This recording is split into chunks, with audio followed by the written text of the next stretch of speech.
Stanford University. All right, well, welcome to Lecture 5 then of CS193P. This is fall of 2017. So I'm going to take just a few minutes at the beginning here to go over just a couple more little Swift things. These are actually in your reading assignment for this week, so I'm really just kind of emphasizing these things. Then we're going to dive into our main topic today, which is views, okay, drawing, how you do custom drawing in iOS. And I'm going to start with a huge demo. The only thing I'm going to probably be able to do today is the model of our MVC. But that's going to allow me to show you an example of enum, which we didn't get to work into concentration, so you only theoretically know enum, and we'll be able to actually do enum. All right, so let's do these little minor things. Okay, one of them is error handling in Swift. Now, a lot of times you'll have an error, and it will be something that kind of could be expected or anticipated. You know, you do something over the network, and there might be a network timeout. That's kind of a normal error. If you had that kind of error, you likely would have an argument to the function that goes and does that network call. Maybe it's even a closure that calls you back and said, oh, I found this somewhat expected error. But sometimes you have errors that you don't expect, or that are kind of rare and really disrupt the usage of a method or whatever. And in that kind of error, instead of having to have one of your arguments be an error handler or returning an error or something like that, you can do something that's called throwing an error. Okay, now in other languages you might think of this as like raising exceptions or something like that. It's a little simpler and more elegantly designed in Swift. It's as simple as this. A method that could get an error, okay, a significant error that would disrupt what it's doing, can decide that it throws errors. And you see these methods very clearly because when they're declared, they'll have the word throws at the end. So this function save throws. Okay, if it gets an error, it throws this error. Now, when it throws an error at you, you need to catch it, okay? And you catch this error, and then you can look at it and decide what to do. So how do you catch an error that has thrown? Well, you do that by putting this do-catch construct around your call to the method that might throw, and you say try in front of the call. So you're going to try this method, but it might throw. Okay, but since you've put it inside this do-catch thing, like that you see up there, you're going to catch that error.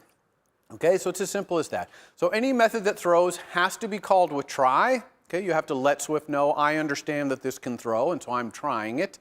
But it doesn't necessarily have to be caught, and I'll show you in a second how to do it without catching. If you do want to catch, then you do this do-catch, and in the catch you notice there's the green let error. Okay, that little error thing, it's just a local variable, that's the thing that gets thrown at you, okay, when it throws an error. And it's going to be something that implements the protocol error. Okay, but there's actually nothing in that protocol. It just identifies, it's just typing this thing as error. Now, in iOS, when errors get thrown at you, they're almost always going to be NS errors. So an NS error is just a class. It implements the error protocol, which is to say, it does nothing in particular.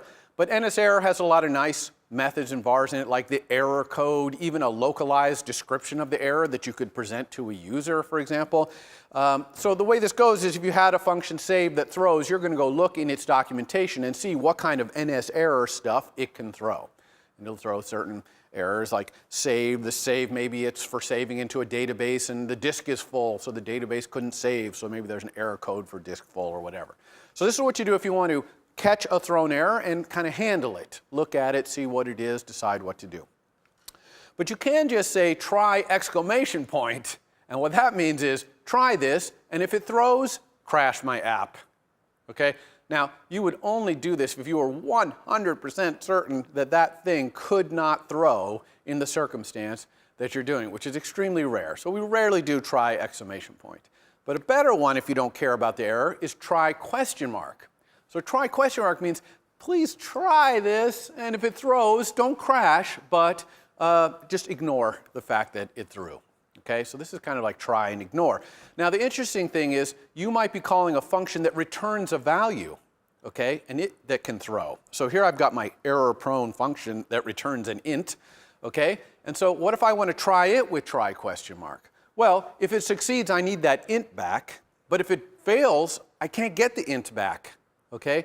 So what happens when you do try question mark? It changes the return value, essentially, of the function to be an optional version of that value. So if you have an error-prone function that returns an int, and you try question mark it, and you let it equal something, let x equal that, this x now becomes an optional int.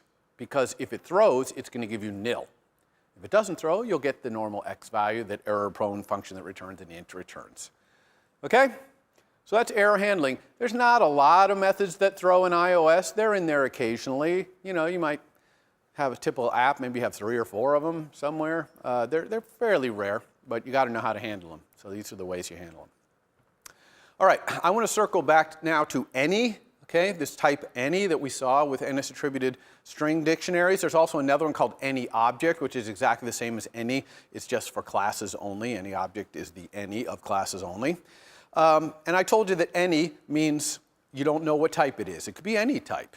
Okay, and we also know that that's not very Swiftian because Swift is strongly typed. Okay, so any and any object are in there for compatibility with Objective-C. Objective-C had a very important type called ID, which was essentially any, and it was built into all the APIs. So when Swift came along and tried to be strongly typed, it had to have this one concession. Okay, so we don't use, as I said, any in our own code. It's for backwards compatibility. So variables of type any can hold any type. Okay, structs, enums, classes, anything. Okay, and the problem though is you can't send any messages to something of type any because you don't, in your code, know what it is. Okay? Now Swift under the covers might know what it is, but since you've typed it any, it's assuming you don't want to send any messages to it. You don't know what it is. So how do we deal with that case in Swift where we've got a strongly typed language, we can't send a message to any? Well, we got to convert it. Okay? Now let's talk about where you're going to see it. You already saw it in NS attributed string case, right? Where we have that dictionary. Another place you'll see it is arguments to methods. Okay, so here's a method called prepare for segue. It's a UI view controller method, right? You know what a UI view controller is. We made one for concentration. And I talked about when we do MVCs and we have multiple MVCs and they own a whole screen. Well, we sometimes transition from one MVC together to another. And this prepare for segue, a segue is a transition from one MVC to the other. This gets called in a view controller when that transition happens. Well, one of the arguments to it there at the end is sender of type any, question mark, okay, an optional any. And that's basically what button caused this MVC transfer to a new MVC.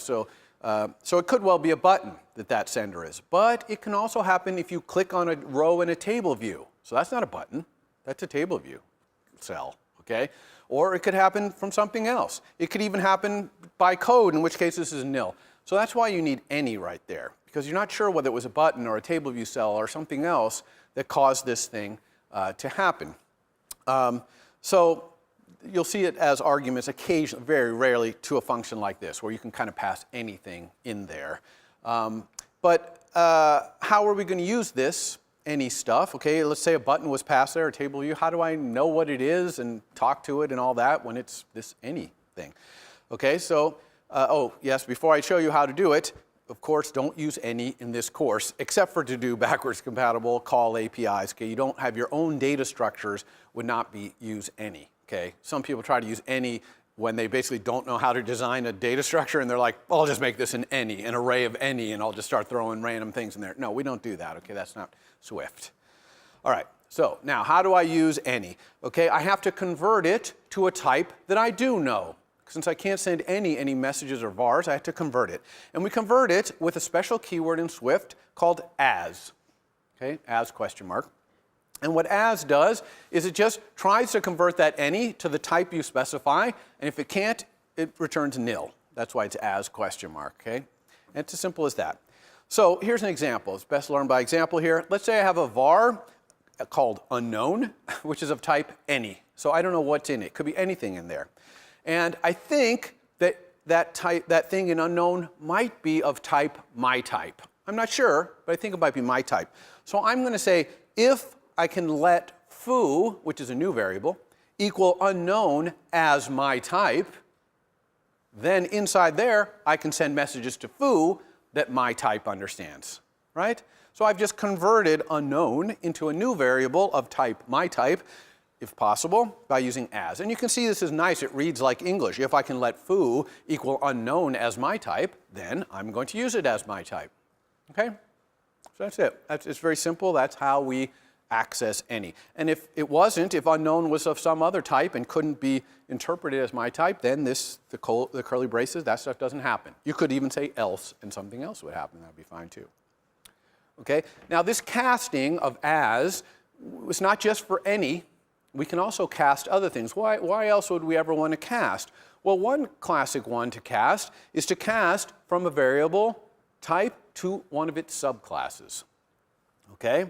So let's look at an example of that. So here I have a variable, VC. Very importantly, it's of type UI view controller. In other words, the iOS class, UI view controller. That's the type of VC. Now I'm setting it equal to creating a concentration view controller, which is a subclass, let's say, of UI view controller. Okay? Now the type VC, even though I assign to it a concentration view controller, that type is still UI view controller, not concentration view controller. That's not its type. Its type is UI view controller. But this is a legal statement because, of course, a concentration view controller inherits from UI view controller and thus is a UI view controller. Now, if I wanted to send flip card, let's say that was a method in concentration view controller, to VC, I could not do that. It would not even compile. Why? Because VC is of type UI view controller, and the class UI view controller doesn't have flip card. Concentration view controller has it, but not UI view controller. Okay?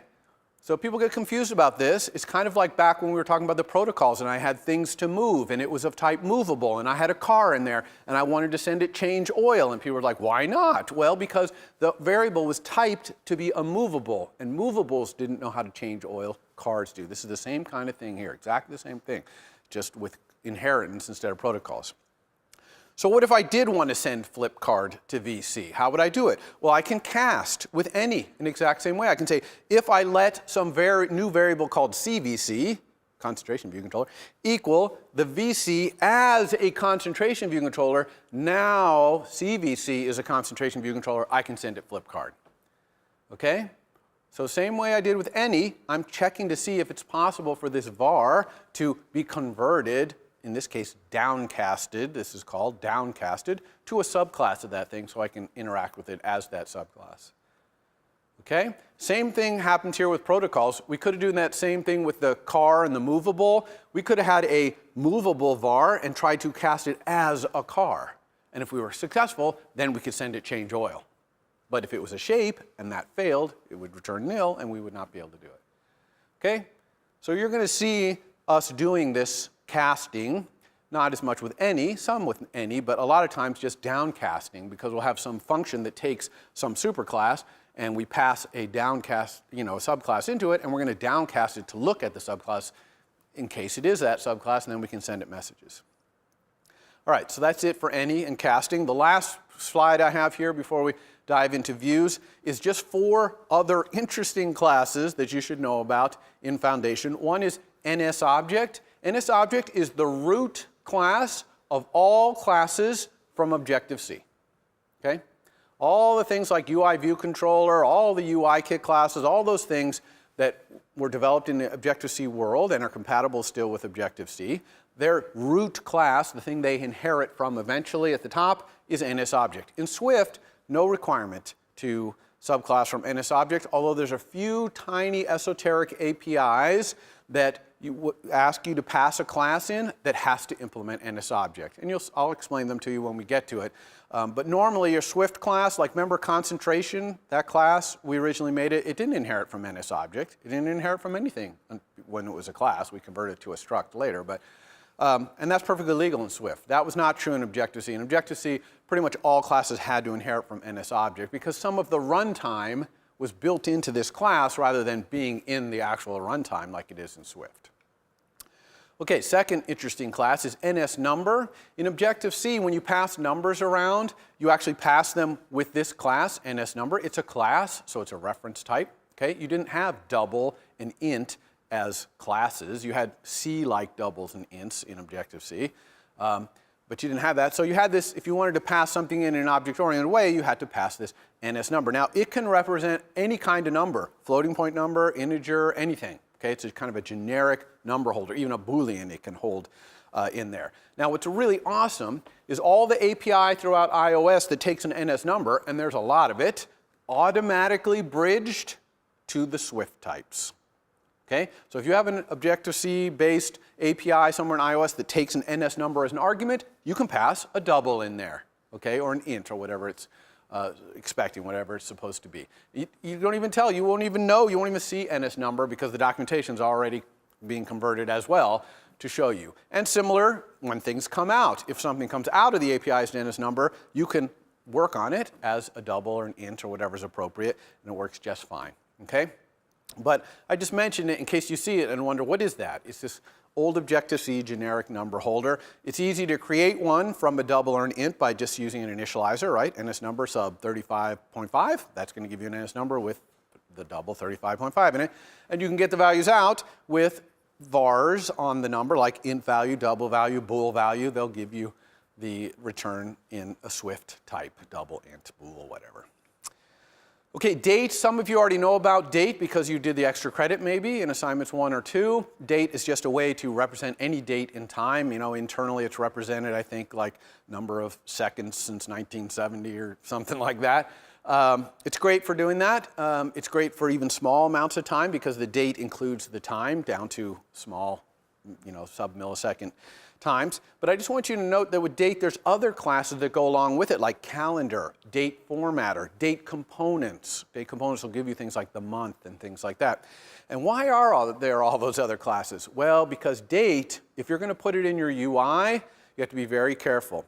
Around the world, dates are represented very, very differently. And it's not just that the name of a month is different in a different language. It's that other locales, we call them, around the world, use completely different kinds of dating systems, maybe even a completely different calendar than we use, okay?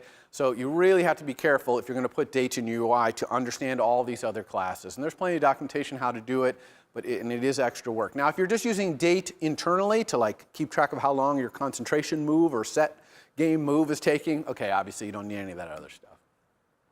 And finally, there's data. Data is just a bag of bits. Okay? We use it to transfer data around a lot inside iOS API. For example, if we got an image from the internet, from some URL, it would come in as a big bag of bits. And we have classes like UI image, which I'm going to talk about today, that can look into the bag of bits and say, oh, that's JPEG data, and make an image out of it. Or look into a bag of bits. You know, we have formatters that look and say, oh, that's JSON data. Everyone, who knows what JSON is? Raise your hand if you heard of JSON. Okay, great. So that's JSON data, and it would interpret it as JSON data. So that's what this data struct is. It's just a bag of bits. Okay, and there's lots of methods to convert it to and from other kinds of things. Okay, that's it. So that's all I wanted to mention, is those quick things. Now we can dive into our main topic today, which is a really cool one, which is views. All right, so I don't want you to be confused about the word view. I'm using it in two contexts. One is MVC. One of the letters there is V for view. That means that bunch of generic minions of your controller. That view, capital V view, contains a lot of views. These views that I'm talking about. And by these views, I mean a subclass of the iOS class UI view. Okay? So that's what we're going to talk about today, is these views, these things in an MVC's view. Sorry for the terminology being the same there, but same word, somewhat different meanings there. Okay, so what is a view? What is a subclass of UI view? It's essentially just a rectangle on screen that defines a coordinate system. And this is a coordinate system you're going to use to draw, and it's also a coordinate system for getting multi-touch events, right, with the fingers on the screen. It's hierarchical, which means these rectangles live inside other rectangles, right? So the views inside views inside views. And you saw this with concentration. We had that top level view, which was black. And then inside that, we had stack view, remember that? So that was another view. Inside that stack view were 3 more stack views. Inside those 3 stack views were 4 card buttons. Those were UI buttons, right? Plus you had other views like your new game button, score, flip count. Those are all views, and they are all kind of in each, in a hierarchical representation. So the way that if you look at a particular view and you want to see who its super view is, in other words, the view it's in, you just ask the view for the var super view. Okay, now it's an optional UI view because it might not currently be on screen, right? So it might not be in a super view at this time. You could certainly add it. And then the other way around, if you have a view and you want to say, what are all the subviews in it, like you want to ask our black view, where show me all your subviews like this top level stack view and the flip count label and the score and the new game button. You get that with another view var called subviews, which is, as you can see, an array of UI view. Okay, so it's very simple to manage this. There is also a UI window, which is like way up at the top, but we never pay any attention to that in iOS. Okay, it's not like the Mac where you have lots of windows on a big desktop. The UI window, the only time you probably ever care about that, maybe if you had an app that like projected part of itself out onto an external screen or something, okay, but forget that. So in this class, we won't even mention UI window, okay? It's probably a subclass of UI view anyway, but we don't really talk about it. Now this hierarchy of views inside views, you build it in Xcode, in Interface Builder, right? You saw how we built it in concentration. We dragged things out, we clicked on the embed in stack view button, that kind of stuff. So that's how we build this hierarchy, put views inside views 99% of the time. But it can be done in code as well. And in your assignment 3, I'm going to ask you to do both, build view hierarchy in Interface Builder like you did in concentration, but then also do some in code as well. And the way you do that is by just saying add subview to a view, and it will add that view as one of the subviews. The only tricky thing here is when you want to pull it out for some reason, if you want to pull a view out of the view hierarchy, you send that message to the view itself, okay? You send it to the view you want to remove, and you say, remove yourself from superview with this, remove from superview, okay? So it's a little different there. You send add to the enclosing view, but you send remove to the actual view itself. Now, where does this view hierarchy start? What's the top containing view? Well, of course, that's like the black view in concentration, right? That very top view. And there's a very important var in UI view controller called view, okay? And that view points to that black one at the top. And it's automatically wired up for you in Interface Builder, so you can always start there and kind of work your way down the view hierarchy, looking at the subviews and going on down, okay? So var view, which is a UI view in UI view controller, very important var to know if you want to access your view hierarchy directly. Now, of course, you can also access your view hierarchy at any point with an outlet, right? If you create an outlet, like to a stack view, now you can look right at the stack view, okay? And start looking at its subviews if you want. You don't have to start at the top and start looking down. You can use an outlet to go to any view you want at any time. All right. Let's talk a little bit about initializing a view, right? Getting it initialized. Normally, as usual, we try to avoid doing init, okay, as much as we can with all those other ways we know. If you have to do a view initializer because it's just a var that you just no way you can initialize it using all the other ways we know, then you have to understand that view has two initializers, init with frame and init with coder. Init with frame is the initializer you use to create a view in code. Init with coder is the initializer that's used when you build your view in Interface Builder and it gets freeze-dried, and then your app runs. When it runs, it gets initialized with init with coder. Okay? The coder, NS coder, is a protocol that handles this mechanism of freeze-drying what's in Interface Builder and then resurrecting it when your app runs, okay? So you have to implement both of these. And the reason you have to implement both of these is because init with frame is a designated initializer, okay? And so if you ever created a view from code, you need, if you want your code to execute, it's going to have to do it. And then init with coder is a required initializer because it's part of a protocol that UI view implements, this NS coder protocol, you see. You remember, if you implement a protocol and it has an init in it, it's required. Okay? So you'd have to implement them both. Now you could have some other function like setup or whatever and call that setup from them both. Although sometimes it's not that simple because if you're using this mechanism to initialize your own vars, you're supposed to initialize your own vars before you call super init. Okay? So you're going to have to initialize those vars inside these inits. Maybe you might have slightly duplicated code there doing that.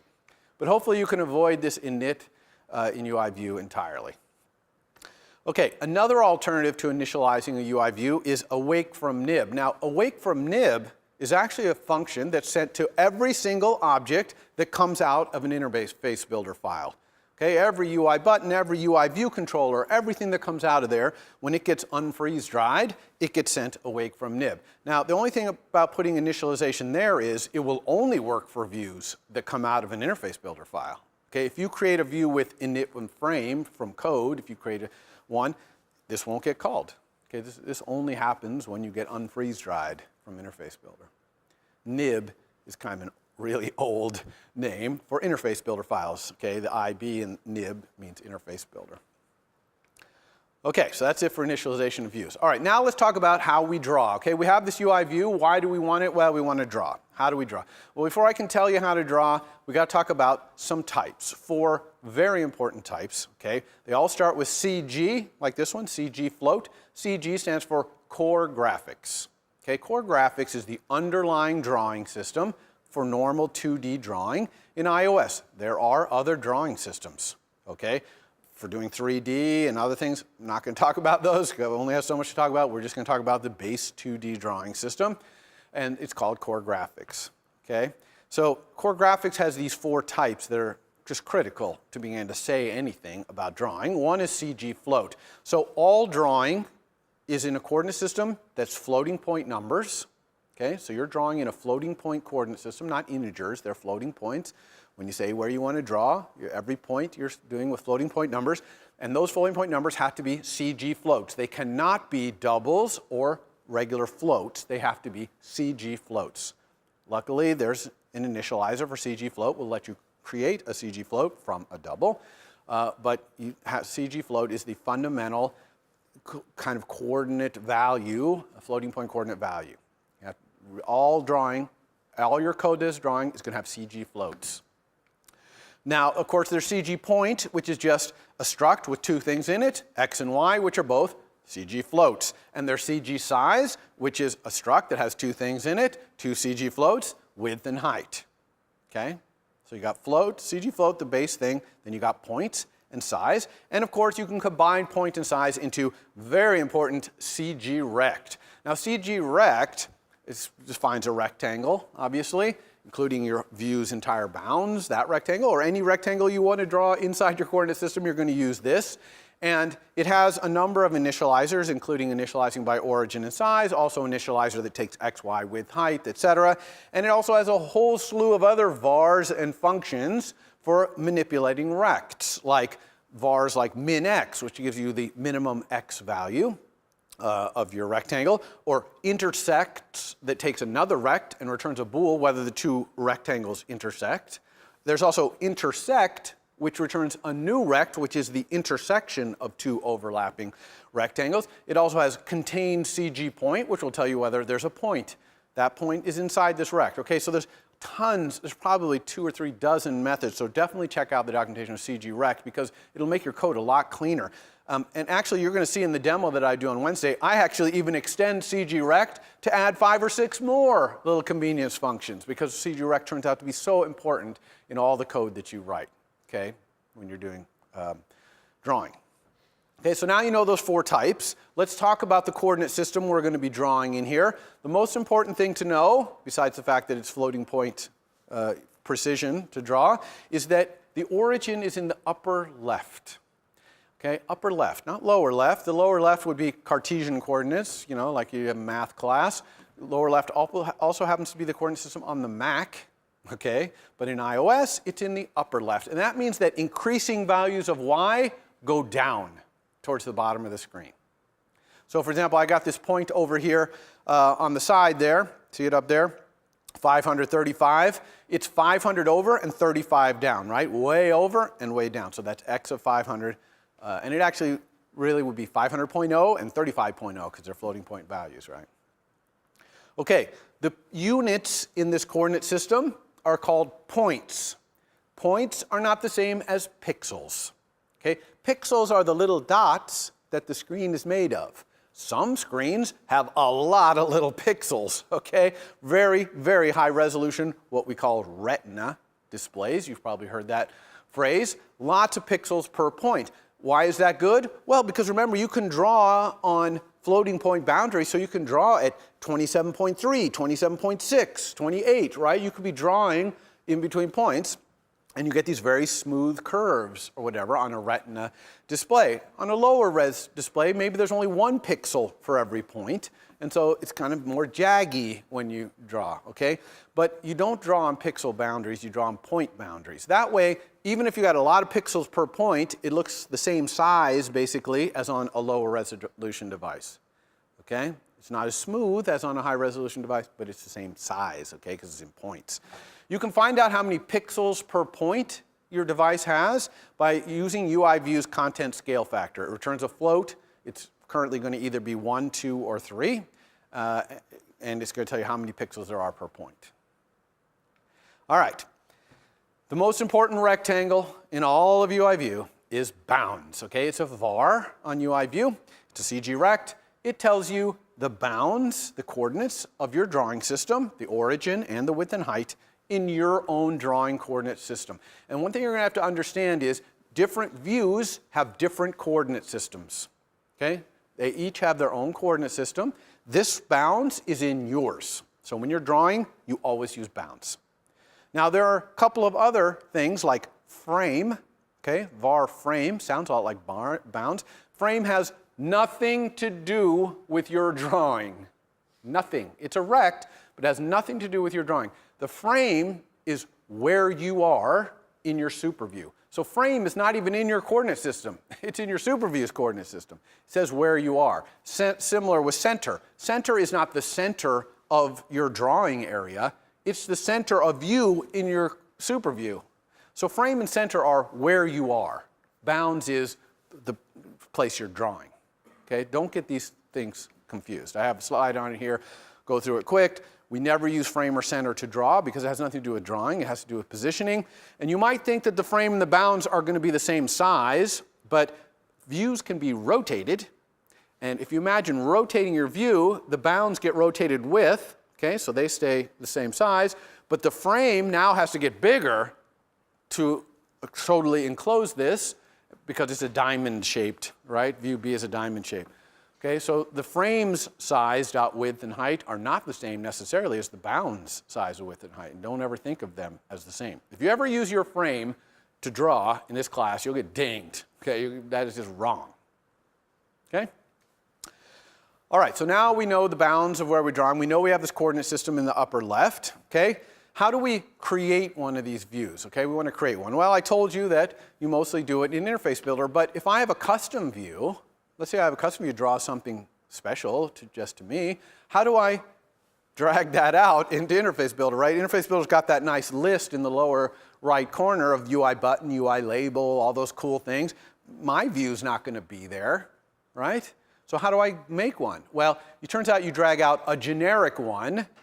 Currently, as of this my speaking, it's the second from the bottom in that long list. It's called UIView down there. You drag a generic one out, and then you're going to inspect it. But you're going to use a little different inspector in the upper right than you usually do. It's not the attributes inspector, it's the identity inspector. I think it's the tab just one to the left of the attributes inspector. And in there, the top thing is going to be the class of the thing you're inspecting. And it's going to be UIView when you first drag it out. And you're just going to change the pull down there to pick your class. So now you have a view there, but it's of your class. That's how you're going to create one of your custom views. Okay? Now, the other way you can create views is in code. And again, I'm going to ask you to do this both ways in your assignment 3. And you do that just by calling the frame, UIView with frame initializer that we talked about before. You can also say UIView, open parentheses, close parentheses. Then your frame will be 0, 0, 0, 0, upper left, no size. And you can then just set that frame var that I talked about a couple slides ago to position and size this view in the superview. Okay, just always remember the frame, though, is in the superview's coordinate system. It's saying where you are. Nothing to do with your drawing, just where you are. Okay, so here's an example. I'm going to create a UI label in code. Okay, UI label, you know what that is, right? It shows text. That's like the thing that said flipped :0. That was a UI label. Of course, UI label inherits from UIView. It's a rectangular area on screen. All rectangular areas on screen are UI views. So I'm going to create a rectangle to say where it's going to be. This rectangle is going to be in the SuperView's coordinate system. In this case, I'm going to put the label at the very top level. In other words, the black view of concentration. I'm putting it right up at that level. So this 20 across and 20 down and a width of 100 and height of 50, that's in the black views, the top level views coordinate system. Then I create a UI label using that frame. Okay, I set the label's text to hello. Nothing's happening on screen right there, yeah? Now I need to add it as a subview of that black view. So I'm going to assume this code is in a view controller, and I'm going to use that very special var view and say view, add subview this label. Okay, now that UI label gets added as a subview of the top level view, the black view in concentration, it's white here, and it gets put at 2020, 150 in that top level view's coordinate system. And remember, upper left is 0, 0, so that means down from the upper left corner. Everybody got that? So that's how you add view. It's very easy. Just add subview. That's how you put a view on screen from code. All right. So when would I want to create my own UI view subclass versus just using UI button or UI label? Those are UI view subclasses. Well, if I obviously want to do custom drawing, or if I want to handle some custom touch events, pinches or something like that.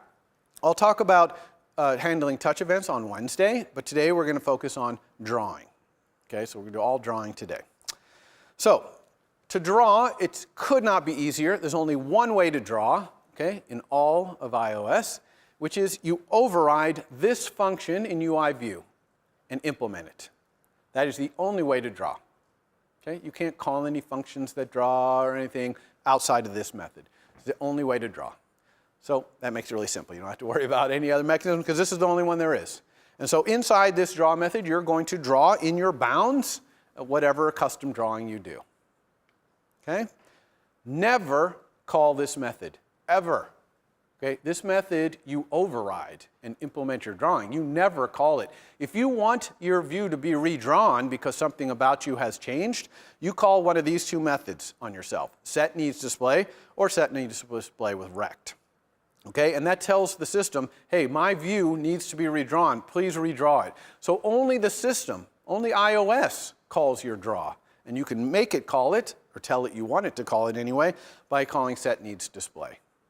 Now notice this rect. See the draw rect? What is that rect argument both up on draw and down in set needs display? That is purely an optimization rectangle. Okay? That's if, for example, you had another view on top of you and it went away and it exposed a little rectangle of you, the system would call your draw with just that rectangle. But you are allowed to redraw your whole view if you want. But if you can be efficient about only drawing the rectangle that was exposed, then you can be efficient. Okay? So it's purely an optimization. You can ignore it if you want. Just draw your whole view. So if you have a simple view that's easy to draw, doesn't use a lot of resources, not 3D graphics or something, then you can just ignore that rect. Okay? All right, so how do I implement this draw rect? Okay, I override it, now I want to draw. So how are we going to do it? We're going to do it using core graphics, okay, this underlying drawing level layer. And the basic way to do it is you get what's called a drawing context, and you ask that context to draw lines and stuff, okay? Now, there's also an object-oriented way to draw with a class called UI Bezier Path. UI Bezier Path, same concept, it's just put in a little bit of an object-oriented way. You can build an object that contains some drawing, which is nice if you want to repeatedly draw that object, maybe with different colors, whatever. So let's talk about the fundamental core concept of drawing in core graphics. How do we do it, okay?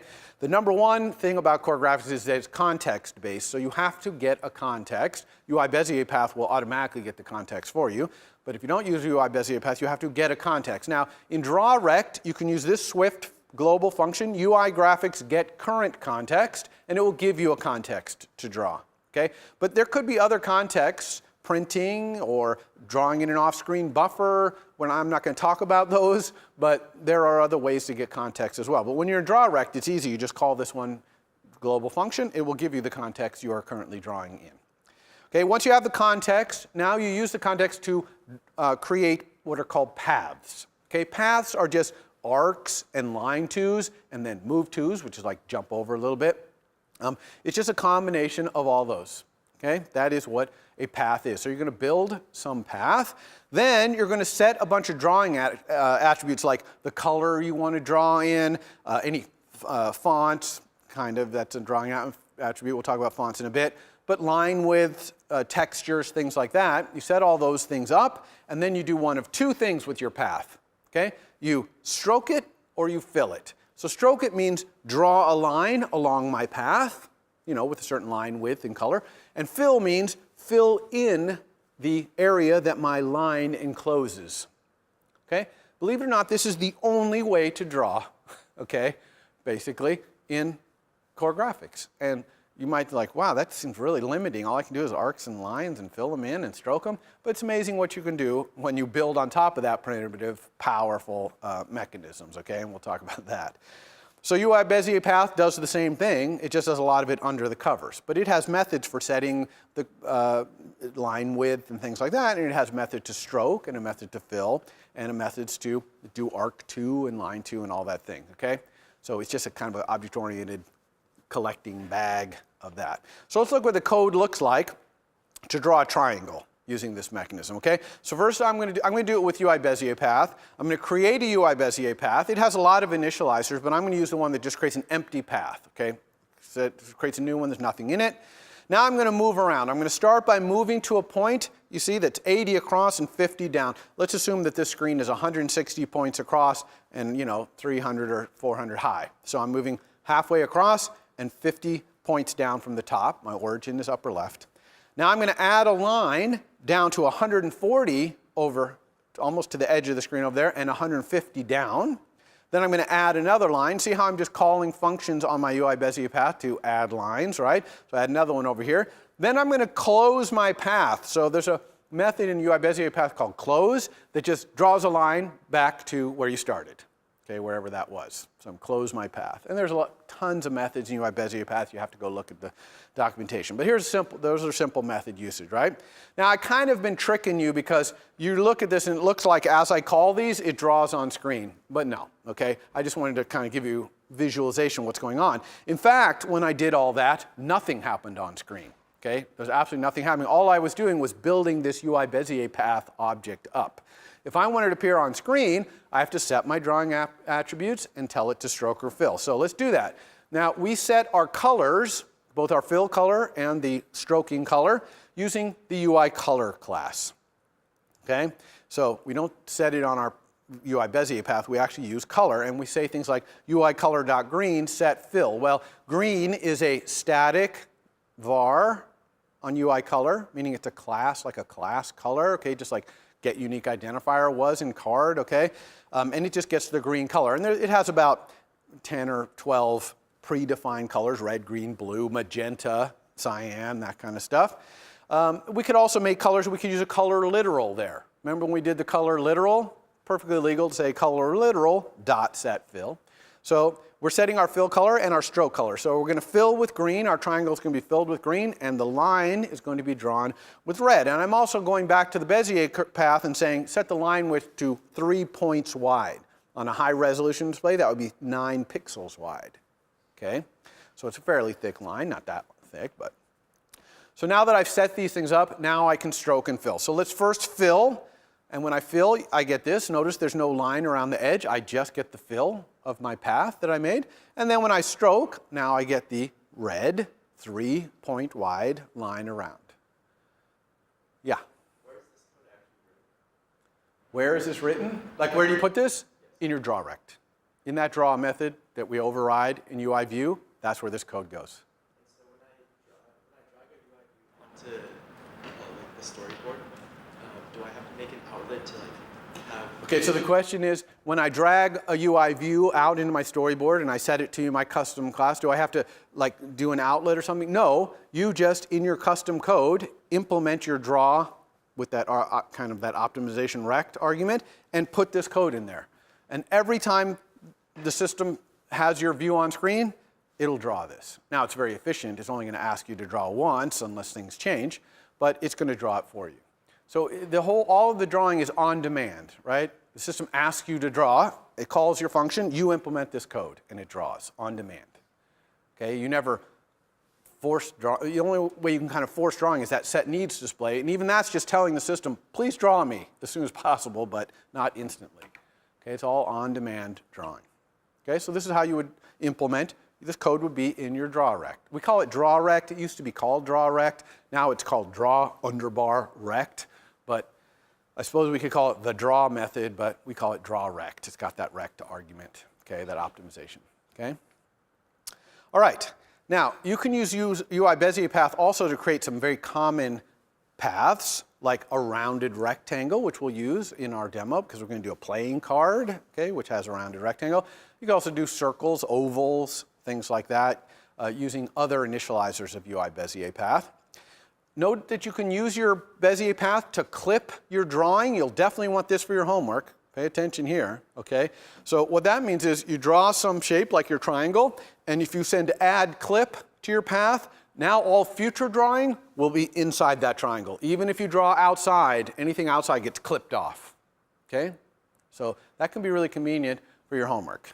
That's my hint for you, okay? You can also do hit detection, like is this point in the triangle, right? Using this contains point method, and lots of other stuff. So check the documentation for UI Bezier path, all the things you can do.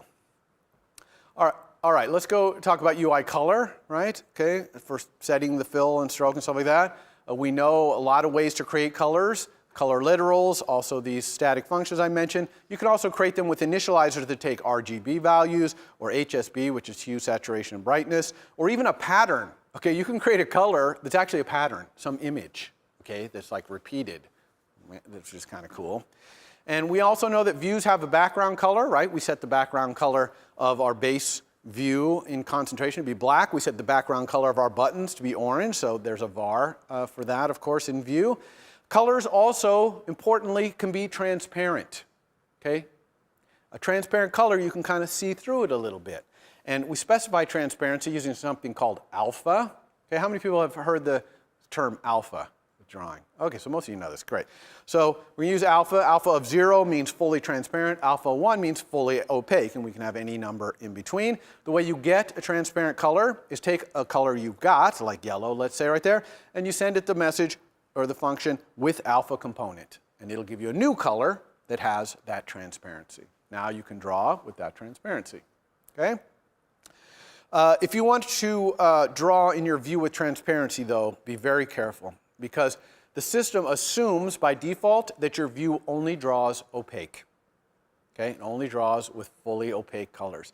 If you actually draw with transparent colors, you have to set a var on the view called opaque to false.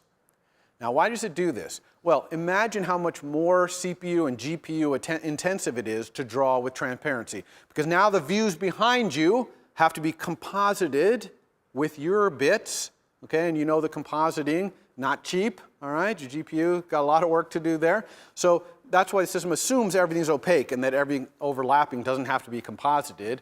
And so if you want to draw with transparency, which is fine, it's legal, it's not that expensive that you would never want to do it, but just make sure you set this opaque to false. And you can do this in Interface Builder.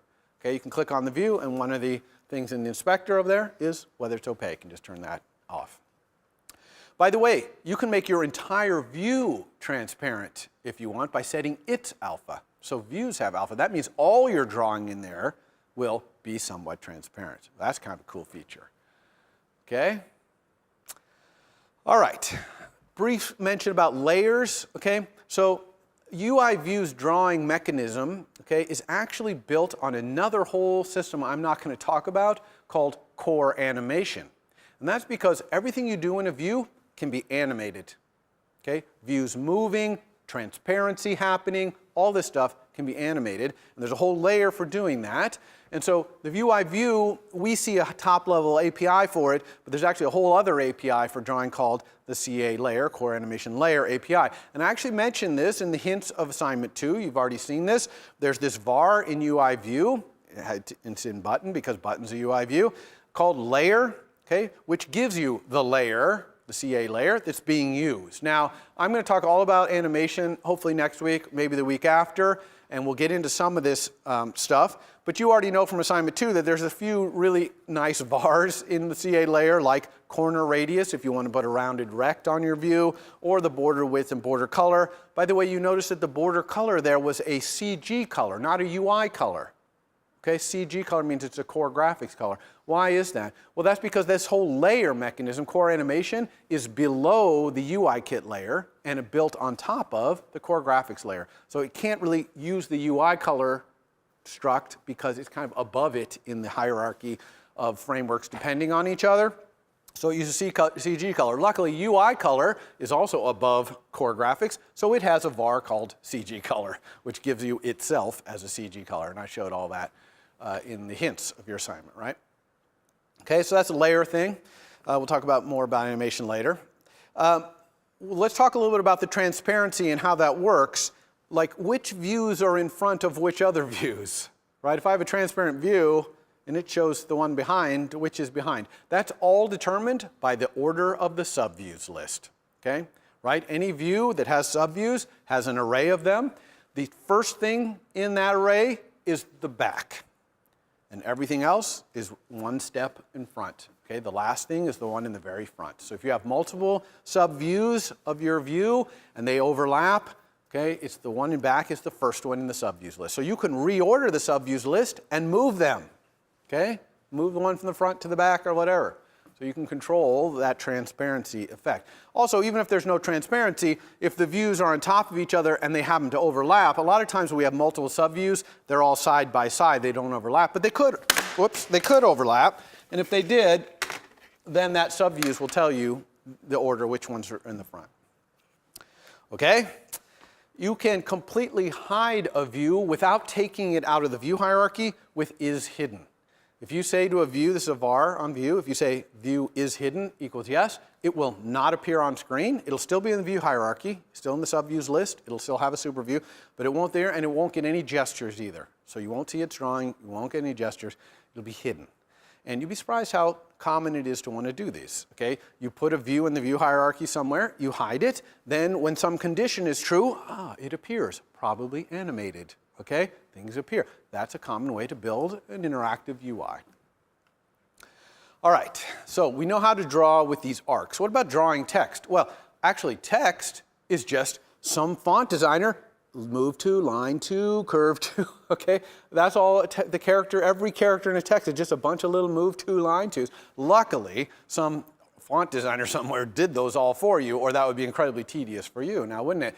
So we want to be able to draw, though, using these wonderful move to, line tos, which are the glyphs, okay, in a font. So how do we do that? Well, before I even dive into that, remember that UI label draws text real well, and there's no reason you couldn't make a UI label be a subview of your view and thus draw the text that way. Okay? That's a great way to draw it because UI label's got all the incredible amount of center text alignment, and you can control the color. You could put an attributed string on that label. You got complete control with that. Okay? The only thing is you have to make sure that you keep that UI label's frame in the right spot, okay, in your subview. You know, it's one of your subviews, so you got to make sure its frame is kept in the right space. But that's a great way to draw text, so don't forget that, okay? But I will talk to you now about how to draw in your DrawRect, and you use attributed string. Okay, so you just create a attributed string, and you send it the message draw, and it will draw at the point you say in your current context. So drawing text could not be easier. You already know how to do an attributed string. So you just create an attribute string. Here, my attribute string doesn't have any attributes here for slide space issue. But you put your attributes on it, whatever, and then do draw at. You can also do draw in, and it'll draw it in a rectangle in the upper left corner of the rectangle. And then you can also get the size of the text by just asking the attributed string, what is the width and height necessary to fit this attributed string, okay? So super easy to draw text in your DrawRect. You just use attributed string. Now, I wanted to take a little time here about attributed string and circle back to what I said about it before. Remember I talked about how NS attributed string is an old objective thing, and it uses NS string, and then we're using string, and string uses kind of a different encoding for Unicode characters, and sometimes mapping between NS string and string, the indexing is different because we've got wacky characters like emoji that are actually multiple Unicodes. Ugh, that whole mess, you remember that? Well, I'm going to tell you a little bit how to get around that. You don't need it. You didn't need it for assignment 2. You won't need it for assignment 3. Maybe I'll ask you to do it for assignment 5, okay? But if I do want to set attributes just on certain characters in my attributed string, and it's a string, not an NS string, how do I do it? Well, the answer is this class right here, NSRange, okay? So NSRange is the way you specify a range into an NS string, okay? So this is an old Objective-C way of doing a range. In our world, we do range of string index. That's how we index into a string, right? Because we know that strings are indexed by string.index, not by int. So we have this wholly different thing, range of string index, and here attributed string wants to do an NS range of int, because NS string was indexed by int. Okay, so how do we get from range of string.index to NS range of an int that matches, okay, so that the NS attributed string matches our string? Well, we do it with NS range. We do it with this right here.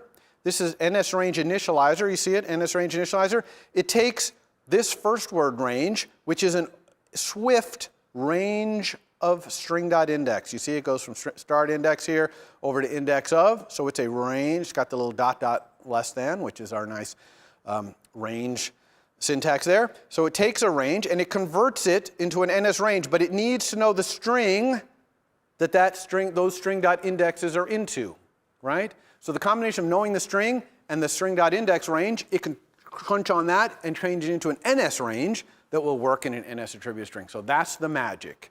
Okay, NS range, use the initializer that takes a range of string.index and a string. It'll give you back an NS range. Now you can call methods like in attributed string, like add attribute, which adds a single attribute at a certain range of characters. And look at the argument range NS range. Now you have an NS range to give it. Okay? All right, fonts. Okay, fonts, incredibly important in iOS. I cannot overstate how important fonts are to the look and feel of iOS. These are, I think, are iOS 10 screenshots, and iOS 11 things have changed slightly, but not too much. But even in these screenshots, you can see how important fonts is. They really make a difference to how your UI looks, okay? So you have to pick the right font. So how do we pick fonts?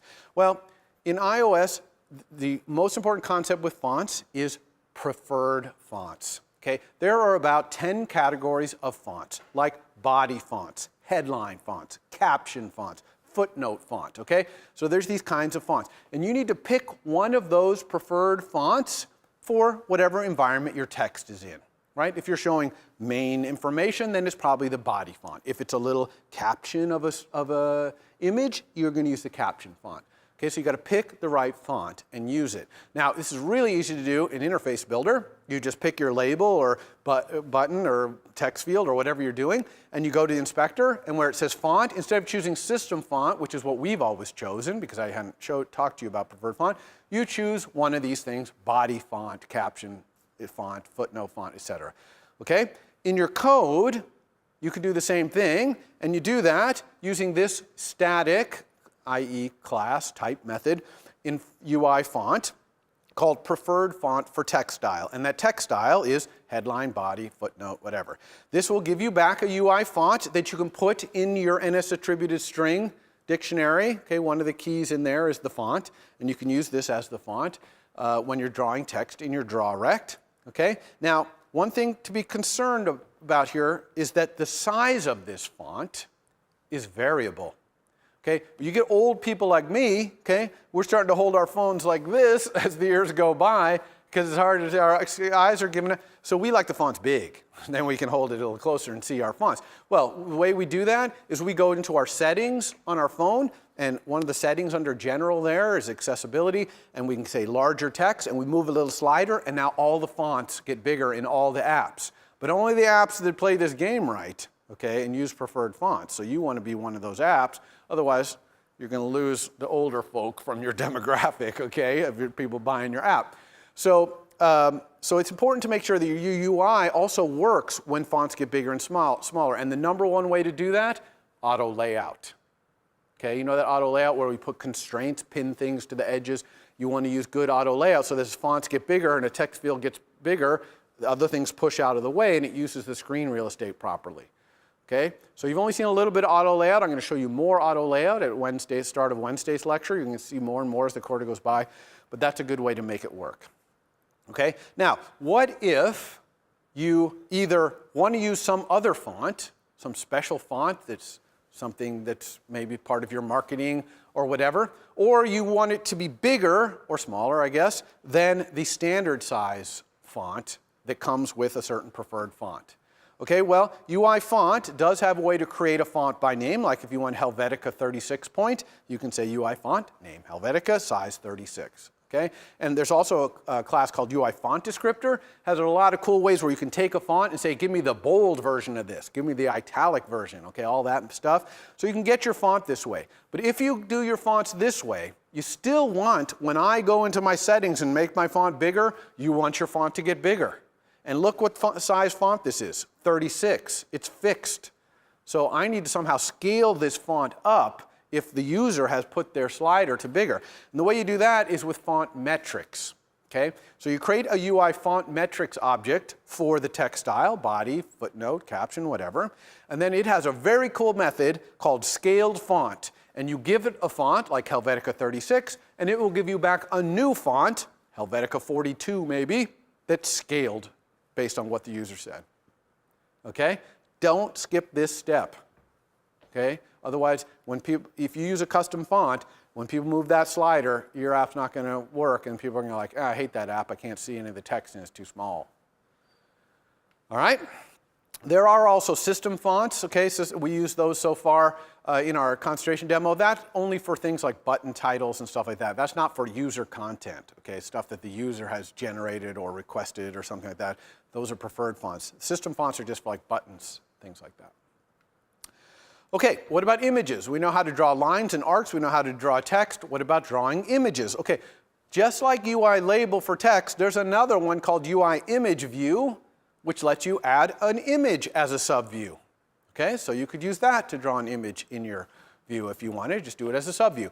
But if you want to draw an image in your DrawRect, you can do that too. You need a UI image object. A UI image represents an image. JPEG, TIFF, whatever kind of image, it represents an image. Now, how do you get an image? Okay, there's a bunch of ways to do it. One way is to drag the JPEG file or whatever into that assets.xc assets file. Remember when we were doing our demo and I put some things off in supporting files, one of the things I threw in there was the place where the app icon was. Well, you can drag other images in there, and along the left-hand side will be all the names of them. And then you can call this method right here, UI image named whatever, and it'll go look in that assets thing and find an image with that name. Now, this is a failable initializer. It can return nil, and that's because it might not find that particular image in there. Okay, so you have to say usually if let to do that. How else can you get an image? Well, you can get one from the file system. If you've got a JPEG in the file system, I haven't told you how to access the file system, so you're not going to be doing that. I'll show you later. You can also get it if you have a bag of bits that you got over the internet, right? The data that has a bag of bits with JPEG data in there. UI image knows how to look in that bag of bits and figure out if it's an image.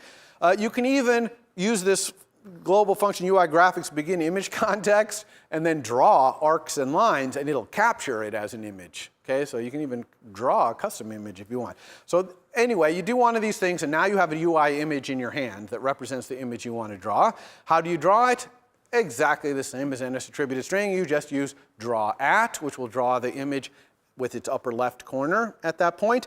But you also can do draw in a rect, and it'll scale the image to fit in that rect. So that's a cool way to scale your image up and down. And you can do draw as pattern, which will tile your image repeatedly. Repeat your image to fill the rectangle. Okay? Super easy to draw images as well. All right, let's talk about your bounds changing. Okay, I've got my DrawRect. It draws beautifully, but now my bounds changed. Okay? And when would this happen? Well, number one way, your device got rotated. Okay? They were looking at you in portrait. Whoop, they rotate you. Now you all of a sudden went from this tall, thin view. Whoop, now you're this wide, very short view. Okay, your bounds have completely changed. You went from a width of maybe 200 to a width of maybe 700, and from a height of maybe 300 or 400 to a height of 150 or 200. So that's a major change. You're going to have to redraw all of your stuff, usually. Unfortunately, that's not the default. Okay, in iOS, when your bounds change like that, it does not redraw you, believe it or not. It takes all your bits and squishes them. Okay. So it looks absolutely terrible most of the time. Okay, it just smashes the bits, squishes them down, stretches them out. to fit your new bounds, okay?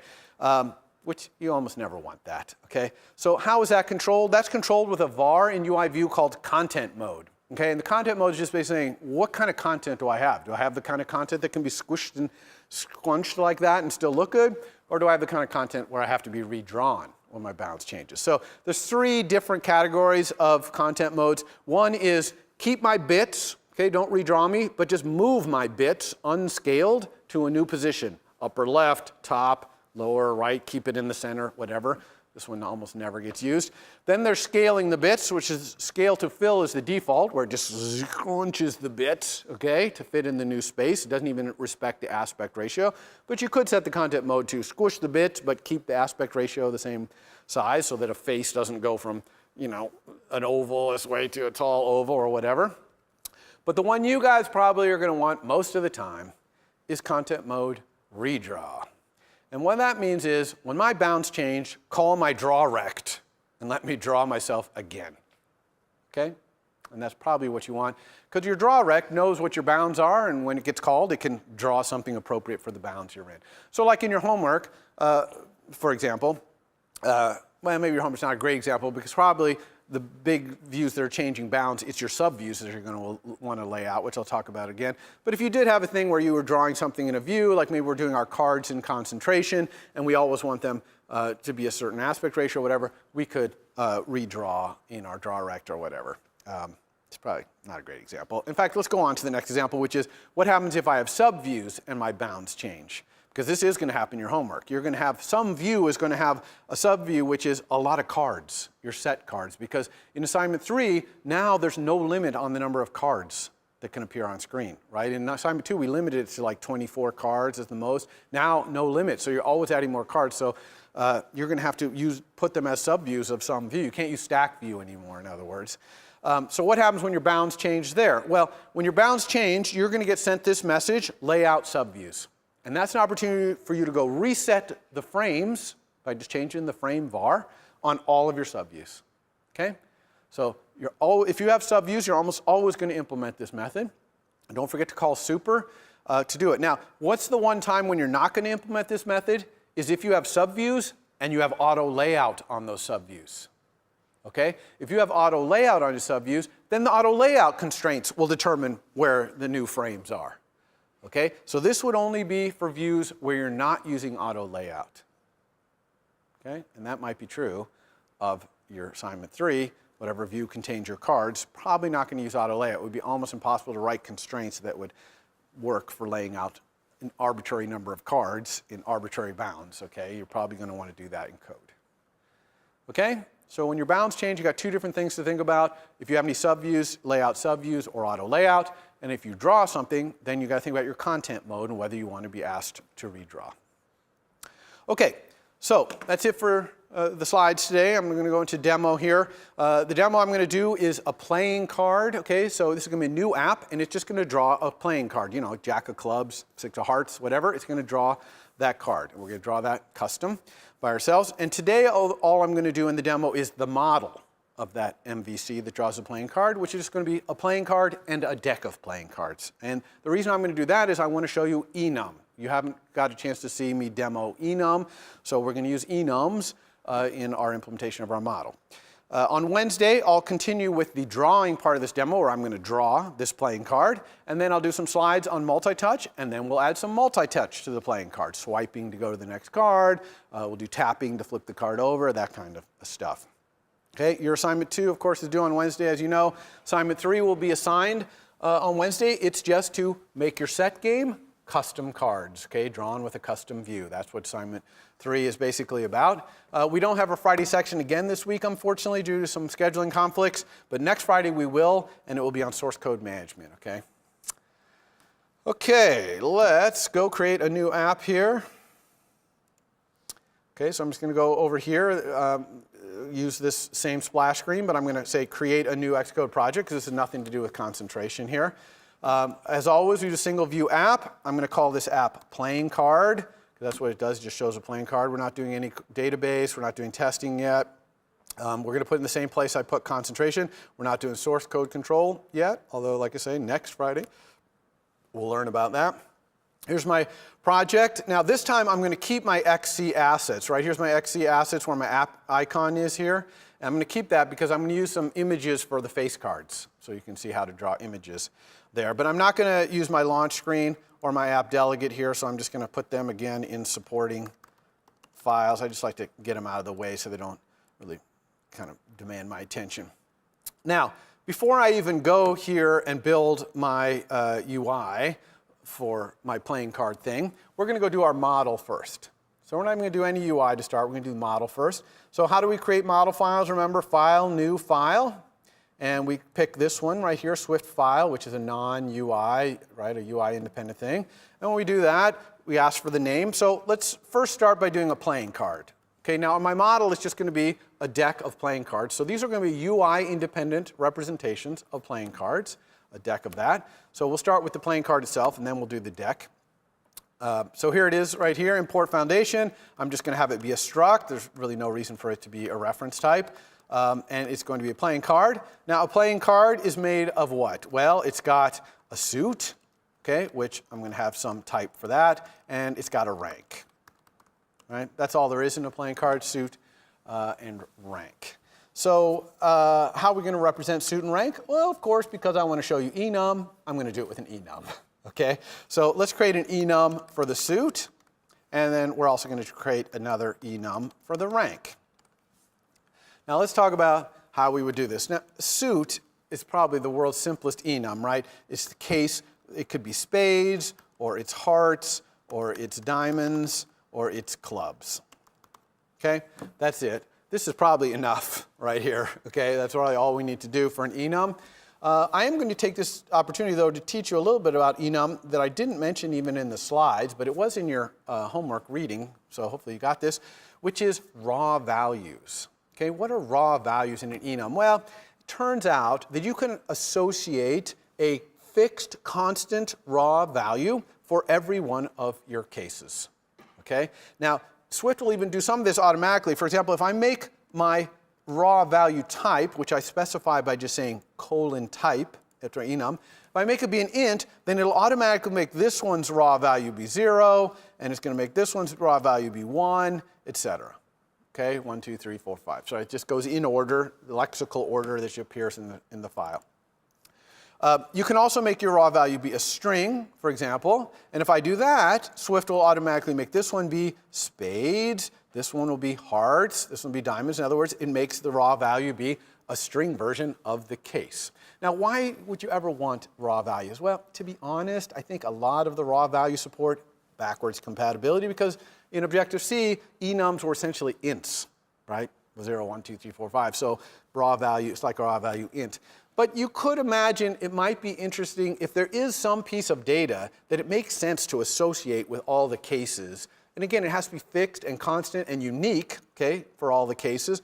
But still, you could imagine that. For example, I kind of thought that maybe this, suit raw, this might be a good one. If I made the raw value be string, maybe having the Unicode character that represents the suit kind of be associated with every case might be valuable. Now, how can you use raw value? Two ways. One, you can create a suit by providing the raw value, okay? And it looks just like an initializer on suit, open parentheses, raw value. That's how you do it. And you give it like a heart symbol there, and it will give it back. Now, that's a failable initializer because you might give it a string like X that's not one of these 4 strings, okay?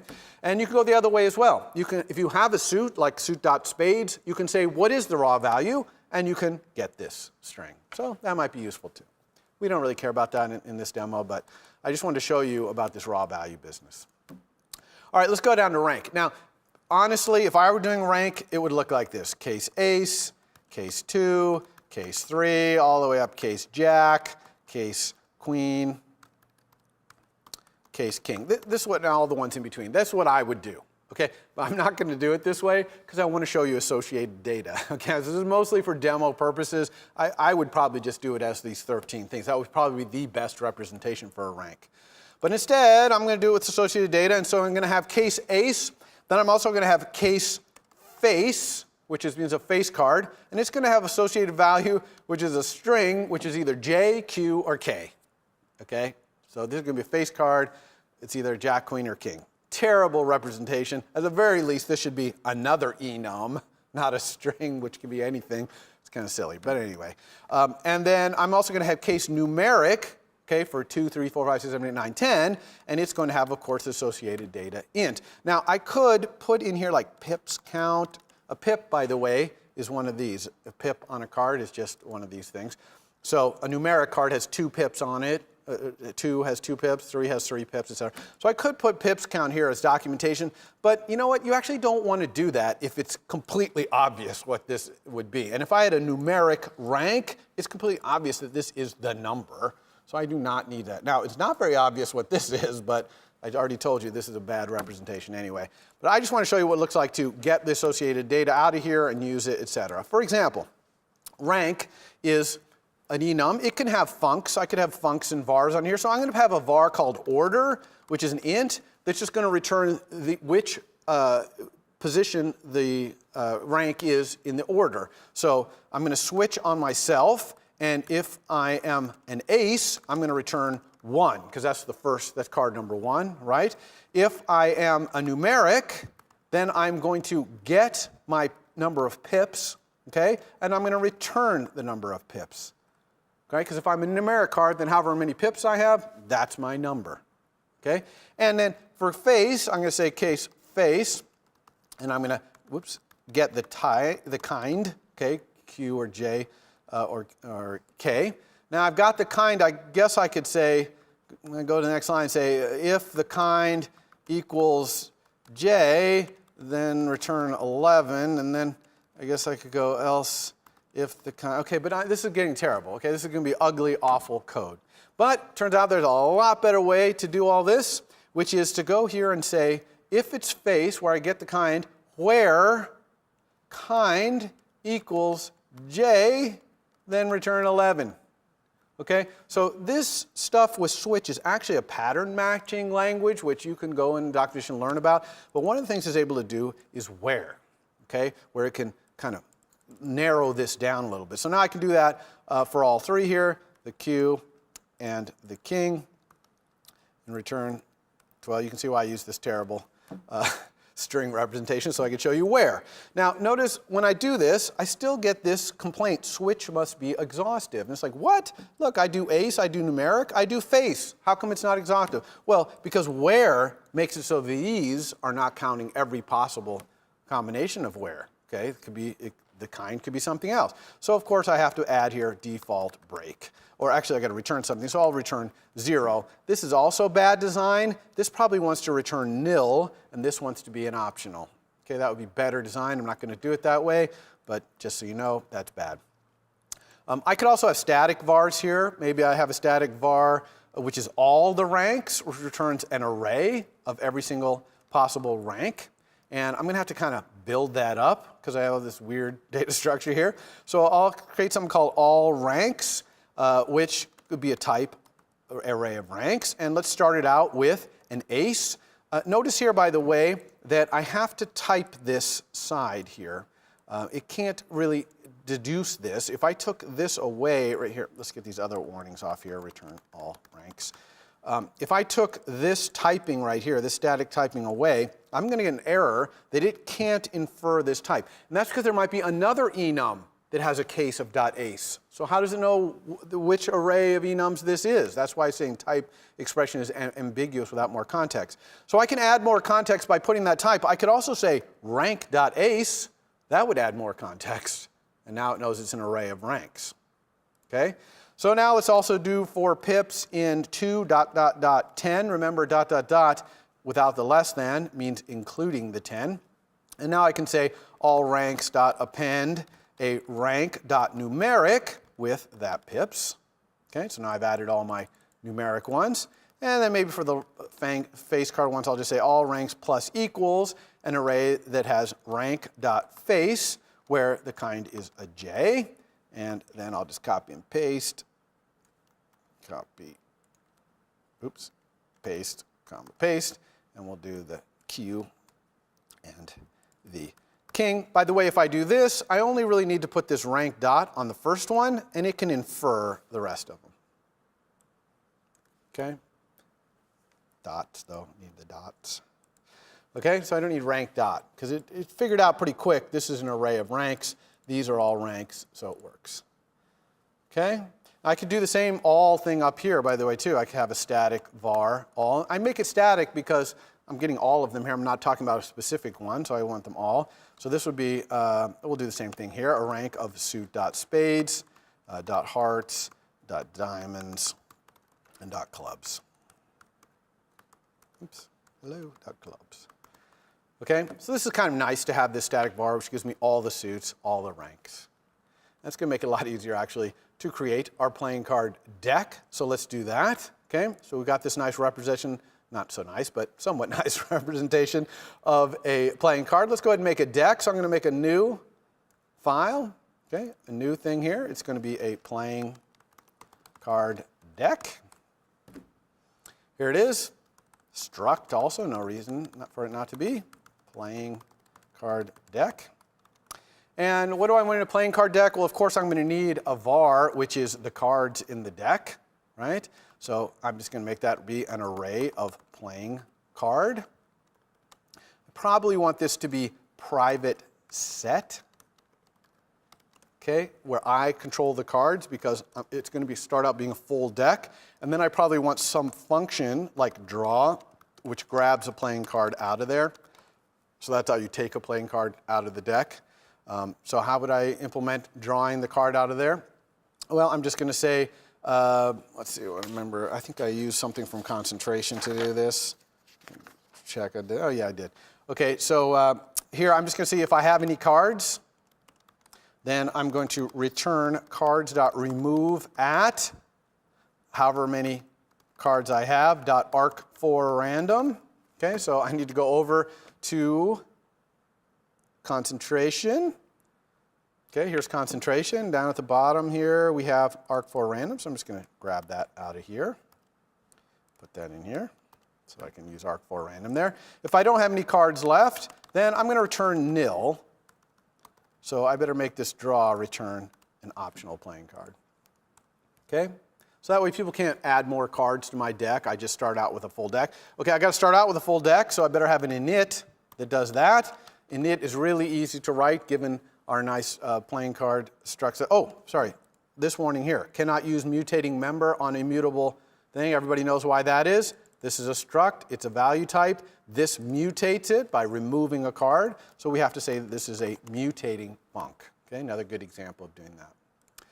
All right, so here I'm just going to go through all my suits. For suit in suit.all and for rank in rank.all. Okay, then now all these alls that we did. But of course, look where I put suit. If you look at playing card over here, I put suit inside playing cards. See, I declared it inside. So Swift allows you to nest types, put types in other sides, which makes perfect sense here because suit only makes sense in the context of a playing card. So this makes perfect sense. But it does change the name of the suit. It's no longer called suit. It's called playing card.suit. Playing card.suit. And this is playing card.rank. Yes. Playing card.rank. Okay? So nesting just changes the names of things and the accessibility. If you do private and stuff like that, you might not be able to see it. So now that I have that, I can just have my cards append a playing card. Now, playing card, since it's a struct, is going to get this automatic initializer. You see it right there? So I'll double click on this to get that. And the suit is just going to be the suit that I'm for-inning, and the rank is the rank I'm for-inning. So now you can also see the nice context here and the nice syntax of for-in when this is an array. Okay? These are arrays. We're just going through each element of the array, right? Remember these are arrays right here. See, this is an array of suits. This is an array that we made, ranks. All right, so that's it. Now, last thing I'm going to do here is just print out some cards in my deck to make sure it's working. Kind of a cool place to put testing code is back in your view controller. Okay, if you look at your view controller, you got these two free methods. I'm going to get rid of that one, but I'm going to keep this one, which was mentioned in your homework. This is, viewDidLoad is a great place to like initialize your view controller, and also just put like debugging code, checking things out, things like that. So here I could do, for example, let's just print out 10 random cards. So I'm going to say for underbar, because I don't really care about the indexed, in 1 ... 10, because I want 10 cards. I'm just going to let card equal a playing card deck. So I need a playing card deck, var deck equals a playing card deck. Okay, so I'm just going to let the card equal deck dot draw. Now, this is going to be an optional playing card right here, right? Optional playing card because the deck might be empty. So let's go ahead and say if let, although I probably could put exclamation point because I'm only grabbing 10 cards. I know there's 52 cards in the deck, but we'll do if. And now I'm just going to print this card out. And I can print a card by using this little backslash parentheses. Swift knows how to print out things that have, we'll see what it tries to print out when we do this here. So let's try that and see what happens. So I have no UI, so this is going to be a blank UI, but it is going to print this stuff out on my console. So I really only need to just look at my console here. All right, so there's my thing here. So here it is, printing it out. Okay, and it prints out 10 random cards. Kind of ugly looking right here. Okay, it prints out all the vars and et cetera. One thing that's really cool that I don't have time to show, unfortunately, because we've already gone over, but I'll just mention it, is that you can make it so that something prints out really nice when it's got that parentheses, backslash parentheses, by making it implement the custom string convertible protocol. So if we made playing card implement custom string protocol, the only thing that's in that, if we do fix it, we'll see what it is this var description. And you can return, like here I could return, for example, a combination of the rank and the suit. And then I could go make custom string convertible for rank and suit down here, comma, custom string convertible. Okay, implement the description in there as well. Okay, which I don't have time to do. So we would go here, we would put description, we would go here, we would put the description, and we would implement these two vars, and then when we print out, okay, it would print this nice string with 2 nice strings for that. Then we wouldn't get all that really verbose printing out. So custom string convertible is a nice protocol to implement if you want things to print nice in the console. Okay, so that's it. I will see you on Wednesday. We will dive into doing the V and C part, which is to draw a playing card. And we'll learn all about custom views and all that. And then we'll do some multi-touch after that. Okay, see you then. For more, please visit us at stanford.edu.